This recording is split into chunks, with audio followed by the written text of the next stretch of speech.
Tina. Hi, Leah. So before we started recording, you told me about this song that you listened to when you were younger. Oh, I think I know what you're talking about. This song by the Kinks that I said my sister would listen to. Yeah, and I'd never heard of it, and it's called Alcohol. Yes. So I played it, as you know, right before we got on. And I think we need to do that. I think we need to play a song related to what we're going to talk about to kind of pump us up. I love the idea. I'm all in. Yeah. Too bad we can't play it on the air. No, we can't play it on there because of copyright. Right. Shoot. I know, but we could still listen to it and it can totally get us amped up And to talk about our show. You're a singer. You've got a voice. You could sing. I'm a singer. Just because I sing doesn't mean I'm a singer. We're all singers. Oh, I suppose that's true in the shower. Shower, car. Yeah. It's good for you. It is. It opens up the lungs. It opens up the heart.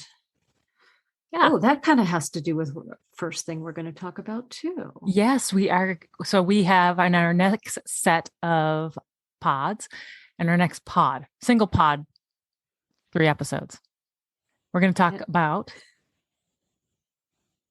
alcohol, coffee, and soy. So it's kind of a like good for you, bad for you. You know, like what you hear in the news, what people are talking about. Like, oh, 1 minute it's good for you, and the next minute it's bad for you. Yes. Which, everything kind of comes and goes as far as you can't trust the news because that's, there's other forces that massage the news. Remember, margarine was good for you back in the 60s.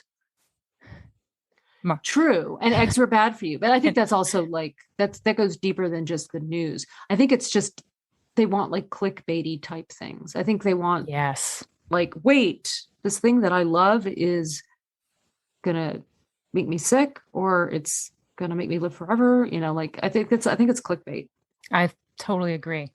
But there is science and there are facts behind why studies are coming out showing one way or the other. Yeah. So let's talk about alcohol. So there's a general understanding. There's that French paradox that people talk about, which is, a glass of wine is good for your cardiovascular health and alcohol has certain benefits. And, there's this idea that there's benefits to some alcohol. And of course, we know there's also detriments to alcohol. So we're going to talk about that today. Exactly. So let's start at the beginning. My name is Dr. Tina Kaiser. I'm a naturopathic doctor in Oregon. And my name is Dr. Leah Sherman, and I'm a naturopathic doctor as well as a yoga instructor in Oregon. We're both in the Pacific Northwest. Yes, but wherever you're listening from, we hope that we can give you a little bit of information and a little bit of entertainment, which I like to call infotainment, in the next half hour or so. And if you don't think we're funny, we think we're funny enough for the both of us. That's right. So you were saying alcohol. Oh, you know what? I have a quote from the great Homer Simpson. Oh, please tell. To alcohol, the cause and solution to all of life's problems. I think that kind of just summarizes what we're going to talk about. So next. No. Yeah. Homer had his moments. Let's talk about the French paradox and why that even exists. One of the things we know is that longevity, just longer lives in a lot of European countries. But the French paradox specifically talks about perhaps saying that wine has unique benefits, especially for cardiovascular health, and pointed to a compound called resveratrol in grapes, which you know well, that's found in wine. And that resveratrol, which is it's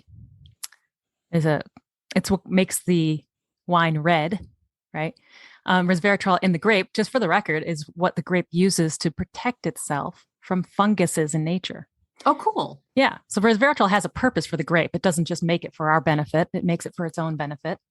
And that's why buying organic is better, because it forces the plant to take care of itself. And some of the compounds like resveratrol that plants make to care for their own welfare are actually good for us too. So that's a really good example of that. But resveratrol isn't the only thing in wine that may be beneficial, right? Oh, that's true. Good point. So other compounds, of course, grapes are more complex than just having resveratrol. So there are other phytochemicals, like a lot of different polyphenols that are found in all fruits and vegetables. And so as a complex food product, there are other compounds within the grape that will have effects. And polyphenols are generally what gives it color, right? So the blues and purples and oranges and yellows, and generally all those colors are eat the rainbow kind of a thing. Yeah, exactly. This is why we say eat the rainbow, because a lot of those compounds are polyphenols and they have the health benefit of that plant. So that's good to know, because then we can always add those super colorful foods like berries and grapes into our diet and get health benefits without getting the alcohol. There is that. Yeah. So any of the benefits that is from the wine's polyphenols can be gotten from other fruits and vegetables, of course. Yeah. Yep. And then that supports cardiovascular health, because that's what, in the news, it's saying how for cardiovascular health, wine is good. And then you flip the page and there's a story that says no amount of alcohol is healthy. And, as a cancer survivor, I find that really, I don't know, it's confusing, because I want to protect my heart because of my history of getting chemo that, can be cardiotoxic, and just taking other treatments that may have, caused some sort of potential heart issues. And then I have a family history of heart disease. And so I want to be able to do positive things for my heart, but then I also don't want to have anything that will increase my risk of reoccurrence of the cancer. I don't know. It seems like we are kind of picking on wine, but it's pretty much all alcohol that has been shown to be unsafe. True. It's interesting because we had been told for many, many years, decades maybe, that the cutoff was 1 drink for women, 2 drinks for men when it came to cancer care. As in, your risk of cancer or cancer recurrence goes up after you consume more than 1 drink a day. And we'll define a drink in a little bit, but after you have 1 drink a day for women and 2 drinks a day for men, statistically. So that's what they were saying the data bore out. But now the line has been changed. It's no longer 1 or 2 drinks. Now it's 0. Well, I looked that up, and I found on the MD Anderson website, someone actually asks, if alcohol is a carcinogen, then why are you even giving serving recommendations? And they said that they understand that people aren't going to abstain completely, so they give them a guideline as to what moderate drinking looks like. Yeah, and I would. This is an interesting topic in itself, because physically that's true, right? Physically, the carcinogens in an alcoholic drink are very clear. So there should be a 0 tolerance. Now, psychologically, people drink a glass of wine in a social setting, or it can be relaxing, a de-stressor. I'm not saying to use it as such, but that's generally what happens. Or it's just connected with, like I said, socializing, good times, having fun, relaxing. The psychological benefit against the known physical risks of it also have to be weighed, which is, I think, a whole topic that is a topic unto itself, as far as research goes, because I think the psychological benefits might be very difficult to track or see in the data. What I find difficult is that, and I've mentioned this in the previous pod, that, we give up so much. And if we get enjoyment from having a beer with some pizza or a glass of wine, on a chilled glass of wine on a hot summer day, like you don't want to enter it thinking like this is going to be the one that does me in. I have for the most part given up alcohol, but as you know, I will on occasion have a drink. And there is that aspect. I was at a gallery opening and I had a glass of like sparkly pink something, because that's one of my favorite things, is anything that's sparkly and pink. And I was like, I'm just gonna have one glass. And then I was having like so much fun. And it was like, I felt like old Leia, like the old me, that I like almost went for a second glass. And I was like, I'm gonna stop, because with all of the changes that have happened to my body since going through treatment, alcohol doesn't react well, right? Mm-hmm. Like once you kind of go through menopause, I mean, I have girlfriends who are in menopause who just stopped drinking they have no history of cancer. It was just because you feel lousy. So, but there was that whole, like, I was getting caught up in the moment and I was like, oh, I want like another one. And like, I'm feeling good. And this is like I said, like it's old me. And then like, I was like, put the brakes on it. This is where we need our soundboard. Screech. Yeah.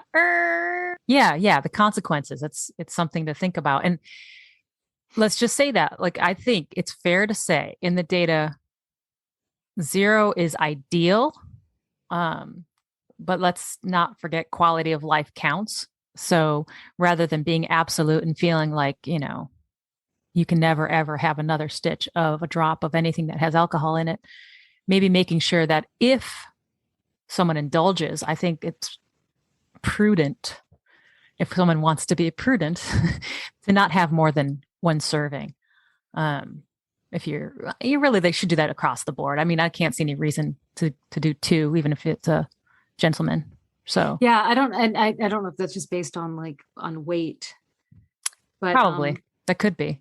And we're leaving addiction out of this whole conversation, because that's not what I've practiced in.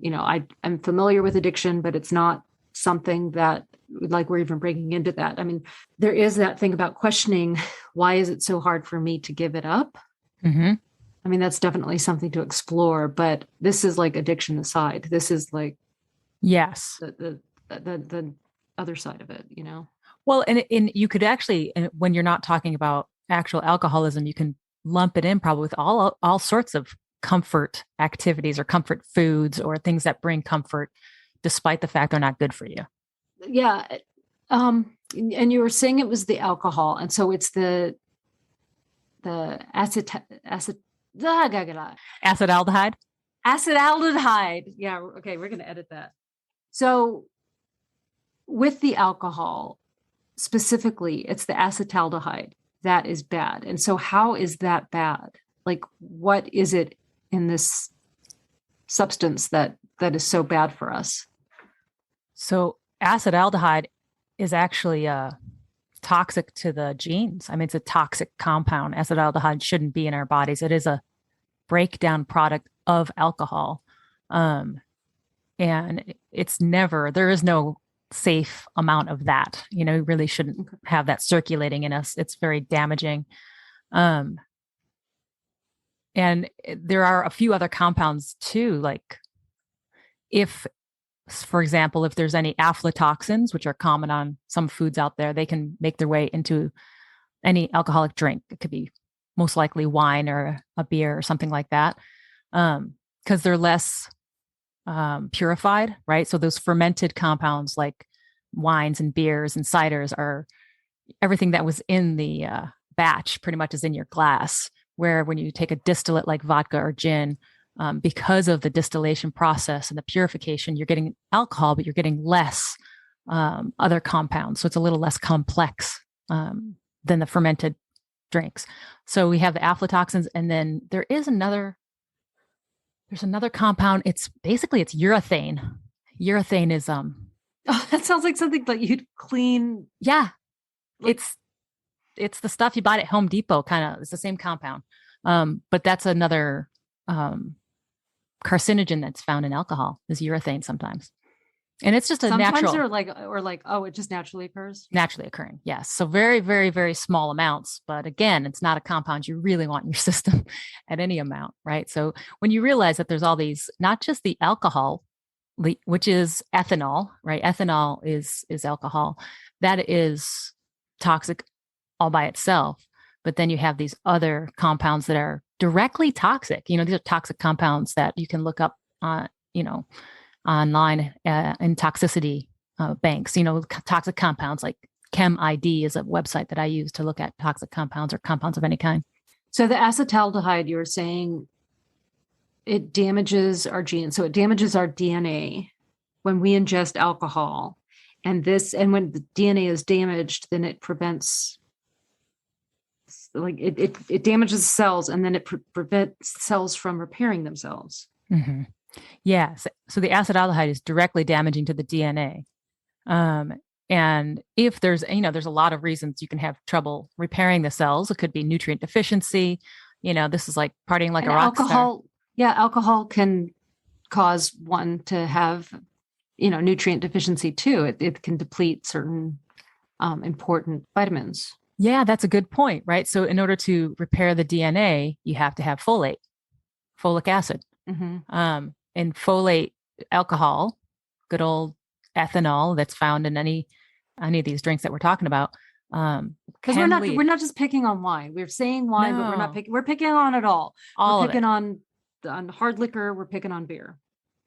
Yeah, and you know what? Let me say this. So when you talk about wine, 5 ounces of wine is the roughly equivalent to 12 ounces of a 5% beer, and that's equivalent to 1.5 ounces of a distilled liquor. Right. I went to bartending school, so that is something that Oh, you know that well. I knew that well, yeah. So, but what I always find fascinating is when you're like, nobody pours a 5-ounce glass. Like if you saw a 5-ounce, because like people, I'm using my hands, so we need like hand vision. I'm using my hands to show like those big wine glasses that you get. And if you put 5 ounces in that, I mean, usually it's like where the glass starts to balloon out. Yeah. But it can be a very like small looking amount. And so what people tend to do at home is give themselves a much heartier pour. Yes. So it's important to realize what a serving is in that context, because I can tell you, I sat across from a woman many moons ago with breast cancer, and I asked her, does she drink? Because it's just in our, part of our intake. Sure, the intake, and yeah. She said, yeah. She's like, and I said, how much? She said, I have one drink when I get home. And I looked at her, and something told me this woman was a drinker, right? Like, I just looked at her and I asked her specifically, what did you drink? She said, whiskey. And I said, okay. I'm thinking one drink when she gets home. And I said, how many ounces is that one drink? Right. And she said, generally 4 to 5 ounces. That's 4. I mean, that's like so a good 3 to 4 drinks. Yes. Wow. It was significantly more than one drink. So I'm saying that because I think you are right. I think we have to be careful when we say a serving and to be very specific. Because we're talking ordering a double. I mean, yeah. And some places, like, it's an ounce of alcohol, and other restaurants and bars you go to, they'll do 1.5 ounces. I mean, I think it's actually in Oregon regulated by the state how much a serving can be. It used to be. I don't know. All I know is drinks are strong here. But anyways, so serving size is important. And I do want to say, and I have said this to patients, as I know you have, for years, is there is no safe amount of alcohol when you're going through treatment. Mm-hmm. I mean, your liver is working hard trying to process through all that chemotherapy, and going out for drinks, the night before or after. And people may laugh and say, how can you do that? And I have had patients who left chemotherapy and went out for cocktails. That is not safe. That's just going to lead to your liver being like, wait, I'm processing chemo and alcohol. Like, what are you doing to me? Yeah, there's definitely a limit to what the liver can do. And on that note, I want to add one other thing. We haven't mentioned it yet, but when you say people go out and have a drink, there's alcohol is a very good solvent. So if there's other carcinogens that people are around, say they are at a bar and there is smoke, or they're with people who do smoke or whatever, if you inhale some, say, tobacco smoke, which is, very clearly known to have carcinogens in it, and you're also drinking alcohol, you're kind of amplifying the effect of other carcinogens around you. So I think that's also something to keep in mind, that there's an amplification effect just because it's alcohol, and alcohol is a good solvent. Well, and then, there is the whole thing with when you're drinking, bad choices are made in terms of like you're drinking and then you go out for fries and, you may be like, oh, I never smoke unless I drink, like it could be one of yes, absolutely. Drinking can lead to other bad habits that are also not good for you. I have a feeling that this is going to be maybe not our most popular episode. I know.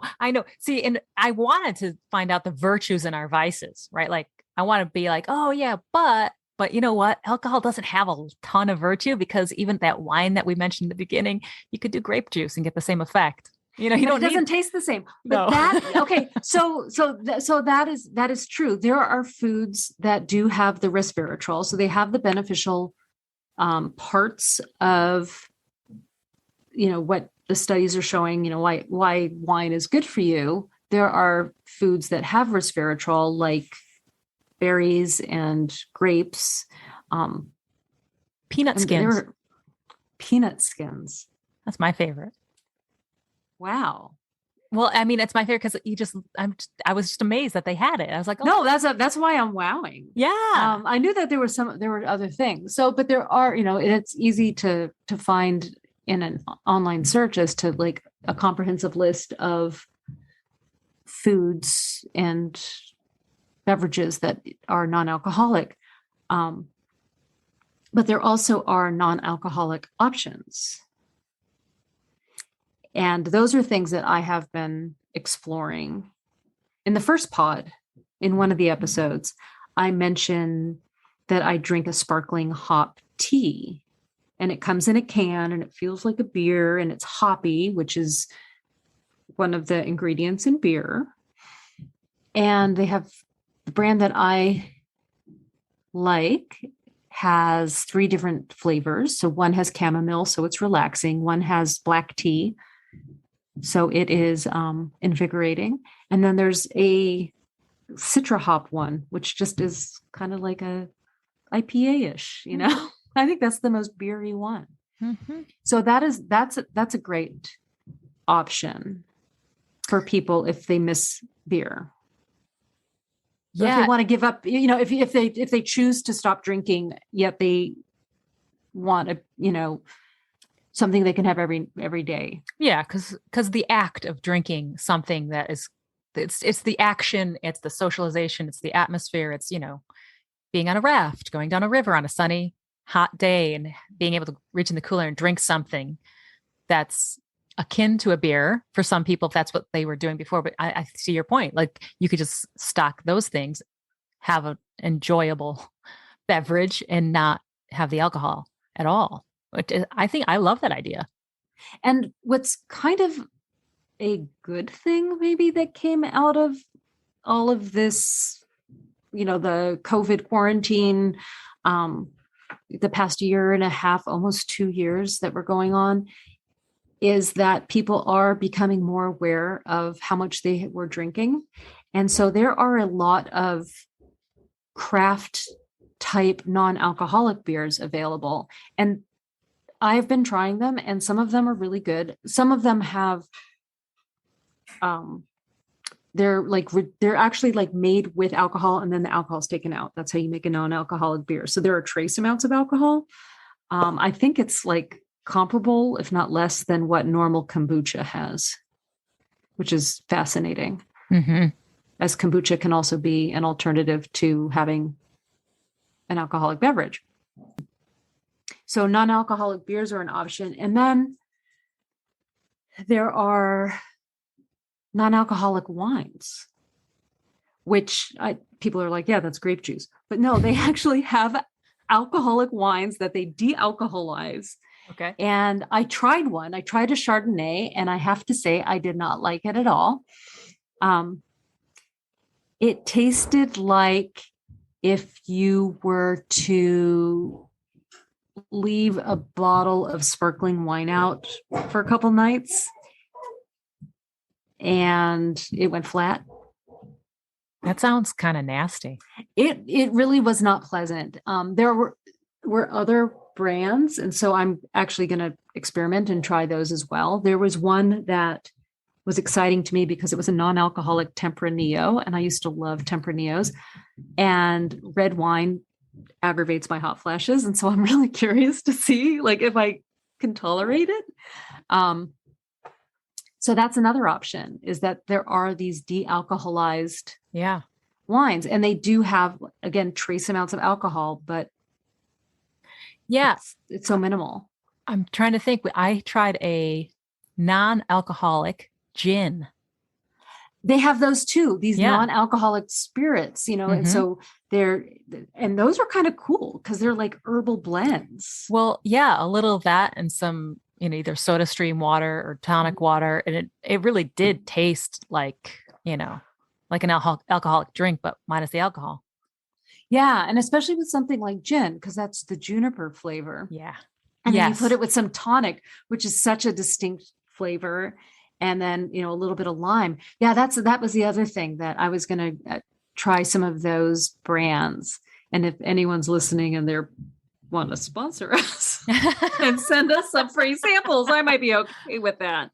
But otherwise, I'll go buy them myself. But so those are some options. There also are things like shrubs, and shrubs are they're like fermented with different fruits and sugar, and then it's like fermented for a few days in the fridge, and then you strain it, and then you mix it with apple cider vinegar, and then you just use a little bit of it in sparkling water. And so anything like that can be a substitute. If you're socializing, if you have friends over, you can have these different options.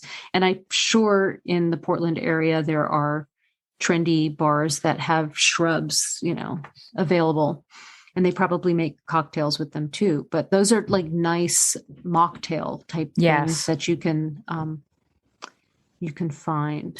Yeah. One of my favorite mocktails, super simple, and you can get it pretty much anywhere that there's a stocked bar, is just bitters and soda, bitters and carbonated water. Yeah. And there are some really interesting bitters available. It's not just the Angostura bitters that we all know from, they've been around forever. There's a brand, I'm going to mention it just because I think it's a really cool brand. The Bitter Housewife. Oh, yes. Mm-hmm. And they have that at various stores here. Yeah, they're tasty. So I kind of got off track there. No, it's good off track. I think it's useful. Totally useful. I want to circle back to some of the mechanisms of these ways that alcohol can cause cancer. Because I realized I didn't mention that you can have an increase in estrogen concentration from consuming alcohol. Right. So that's, so breast and esophageal cancers in particular have been linked to even low level consumption of alcohol. And so that's any level for breast and esophageal. And then higher levels are definitely associated with stomach cancer, liver cancer, the pharynx and the larynx, right? So the throats and colorectal cancer. Right. And I think that's always the curious thing, because I think, especially as, a layperson might think, we all think liver liver cancer, right? Because liver and alcohol. Stomach cancer, you're like, okay, I can see that. But then you get into something like breast cancer and you're like, but wait, why does alcohol affect breast cancer, the development of breast cancer? And so you're saying it can affect the hormone levels.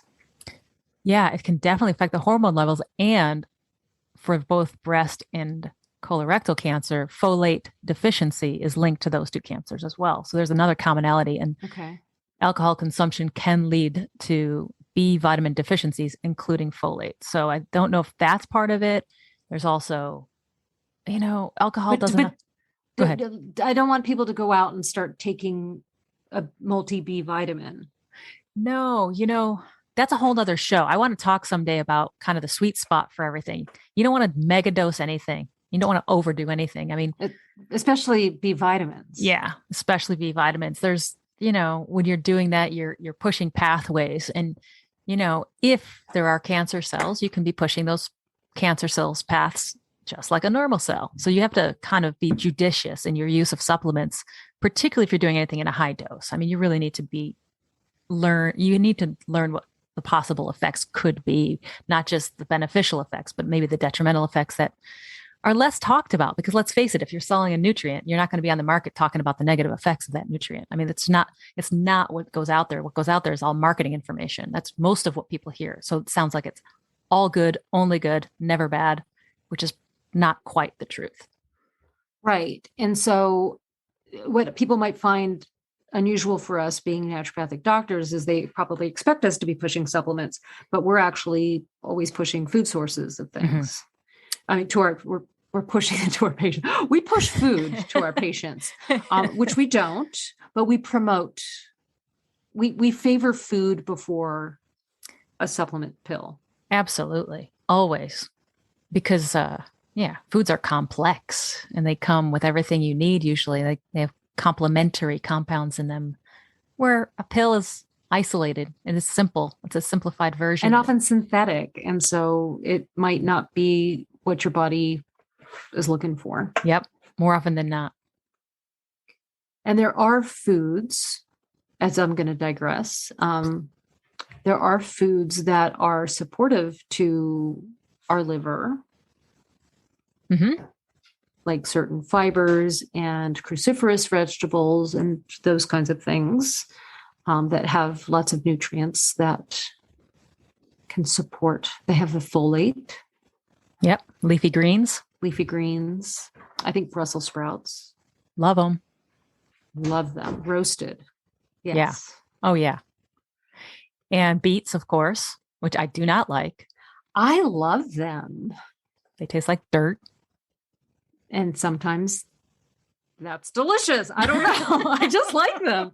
Yeah, it's really interesting. I was going to bring up a recipe in one of our other sections of this pod, and it has beets in it. I might still bring it up. You should bring it up. There might be there might be people out there who like beets. There's plenty of people that love beets. There's something in some of us that I think our taste buds perceive what you think is sweet. Like people who like beets might taste sweet. I perceive that same thing as soil. How do I say dirt nicely? Yeah. Soil. Yeah. Tastes just like dirt. So, okay, I'll turn it back to you. So you were talking about, other mechanisms.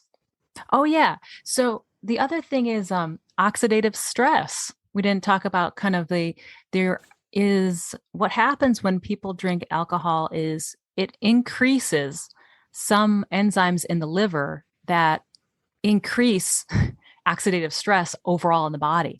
So, oh gosh, there's so much to tell. There's so many podcasts to do. But the liver, you can see me making notes here. Oxidative stress. You're so good. My tangents become little notes. But oxidative stress, what the liver does before it completely gets rid of kind of a carcinogen, it actually makes things a little more carcinogenic for a moment. And I'm talking a very small moment, like 0.000 seconds. But for that moment, it's you take a compound, you make it more carcinogenic, and then it goes through a phase there. That's phase 1. And then it goes through phase 2 and becomes packaged up so you can excrete it. You can pee it out, poop it out, whatever you're going to do with it. But what alcohol does is it increases that first step. If that first step is increased and you get more carcinogen production in the middle there, then you don't have enough to get rid of it and package it up for elimination. You actually double down on your carcinogen production because the alcohol increases that process. Does that make sense, or did I just talk in a circle to you? It makes sense.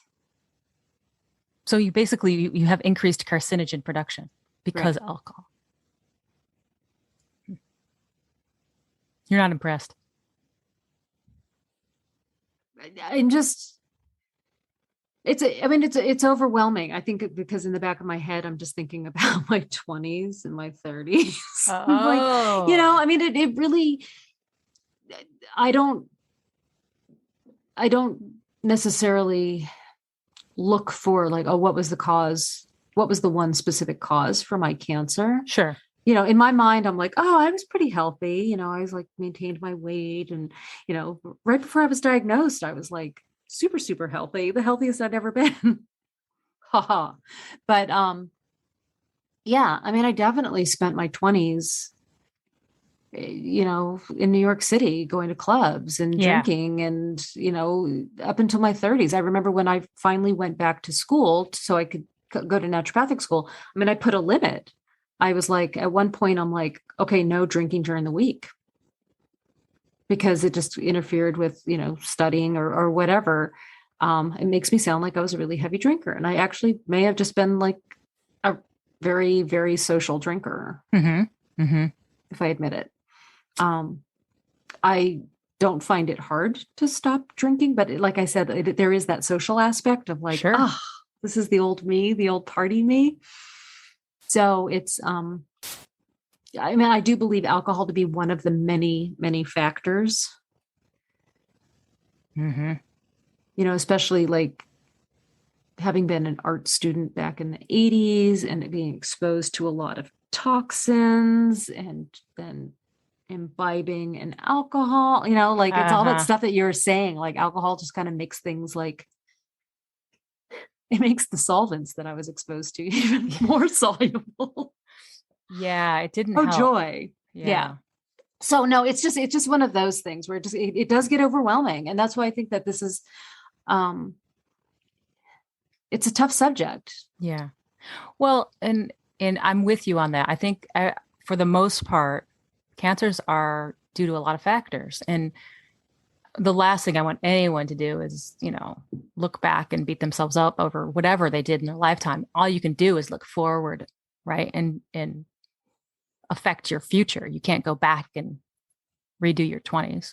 And I know, and I honestly, I wouldn't give up my 20s for anything. I had an amazing time.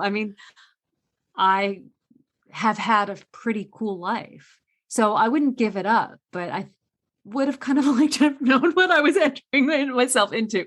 But then again, I was in my 20s, so I probably would have ignored it. Like for myself, I don't blame anything that I've done for my cancer. My cancer happened. I'm just always curious as to what were the things that flipped the switch. And I do believe for myself, alcohol was one of the many things that potentially flipped the switch. Yeah. Well, and hopefully, because I think of things being much more complicated than black and white, do this, don't do that. Hopefully what we get out of these podcasts and we help other people understand is risk mitigation. Like if you're going to, how do you mitigate risk? Not how do you avoid it completely, because, risk is inherent in just our day-to-day activities. So that becomes the, like, if you go out and have some alcohol, have only a drink or substitute it with some other things like we talked about. Like risk mitigation, I think, is all we can do. And then you let go. That's the hard part. It's like, you do everything you possibly can and then just make them habits and try to enjoy life, because that's really what it's about. I kind of think of it like when I was little, we didn't eat a lot of fast food. Part of it was because we lived in Spain and there just wasn't a lot of fast food available. So we would come back to visit family in the States, and we would go out and we would have McDonald's, and it was such a treat. And that's how I think of alcohol now. So, daily I have some sort of substitute of whatever it may be, whether it's homemade, kombucha or one of the NA beers. And then maybe once a month, maybe I might have a drink or two a couple times a month. So it's a treat. Mm-hmm.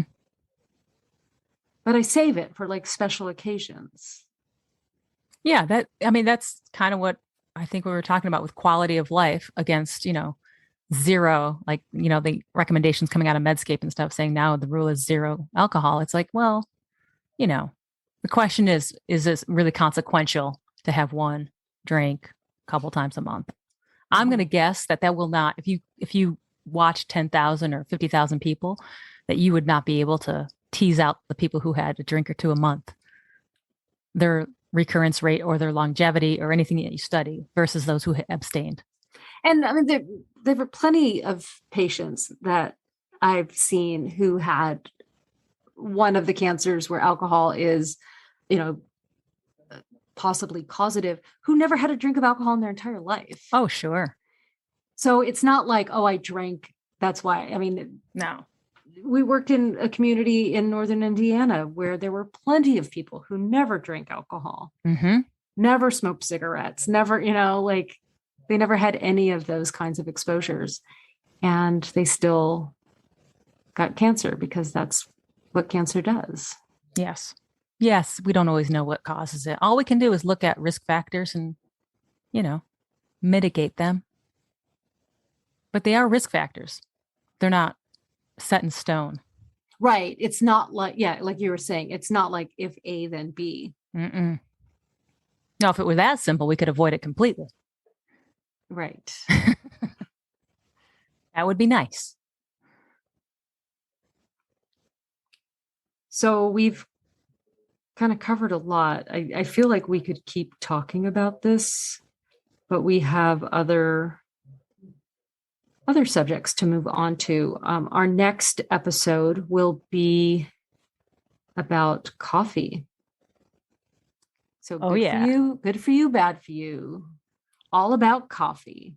I may be a little biased with this one. I'll just put that right out there now. I think we both have really strong opinions about coffee.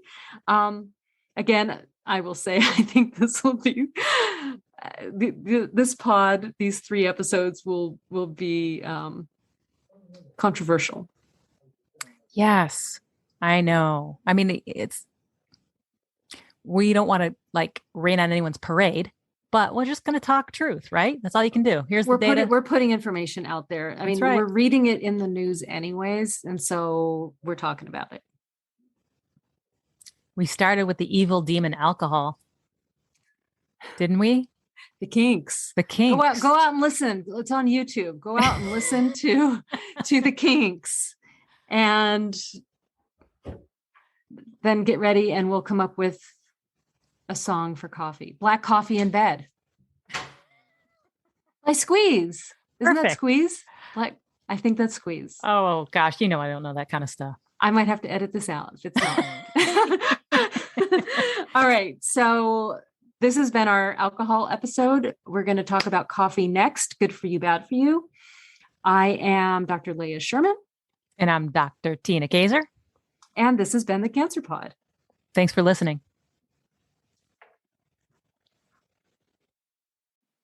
Thanks for listening to the Cancer Pod. Remember to subscribe, review, and rate us wherever you get your podcasts.